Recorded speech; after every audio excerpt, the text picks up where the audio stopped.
My life. Because women, with very few exceptions, will really have niche interests in the way that men do. Like, I know Gina has a great interest in, your, I guess maybe, what would you call that? More holistic types of eating and fitness. That's interesting. Or I know women who are really interested in like knitting or things like that. But other than that, the most popular in terms of the pie chart, niche interest or eccentric interest for women to have is something like astrology, where it's like, who even cares? Men, because we're autistic, will get involved in like model train sets or, political theory, whatever. And we like to explain things. Even I was back in Michigan seeing my family about a week ago.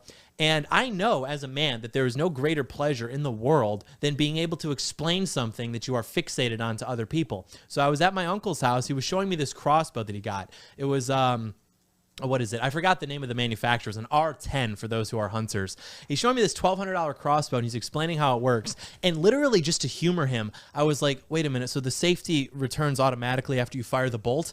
Oh, yeah, he's explaining. Even though I heard him, I was able to, comprehend it. I wanted him to have the opportunity to explain it to me because I know that his wife and his 2 daughters are never going to take interest in that hobby, let alone ask him about it. And you should have seen his face. He was so happy to be able to explain something that he is interested in to, someone who seems to be curious. And it's like when they berate us for mansplaining, they think that we're doing it. And I'm sure this does happen, in a sort of a Goodwill Hunting type environment where a guy is just trying to show off how smart he is.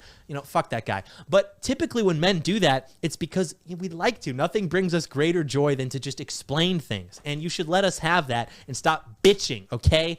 There's so interesting is, above all other things, women, in terms of like what will bring more closely the expiration date, women hate boring men. Women want interesting men. You would literally have a better chance if you were like an autist who was really obsessed with like, the history of Prussia, a country that doesn't even exist anymore, than some guy who maybe was conventionally good looking, made above average amounts of money, but didn't have really any interesting things that he was into in terms of hobbies or studies or anything like that. If he were just more or less average, like, oh yeah, I watch the shows, I subscribe to the current things, but he didn't really have anything that he was interested in. Women get tired of that so quickly. And yeah, I've seen those TikToks, oh my God, my boyfriend was explaining to me, the history of like US post-war trade policy. He's like so silly. They don't understand it. They're not going to apply any of that knowledge in their day-to-day, but they love that you know that and that you are interested in that. Well, look at Elon.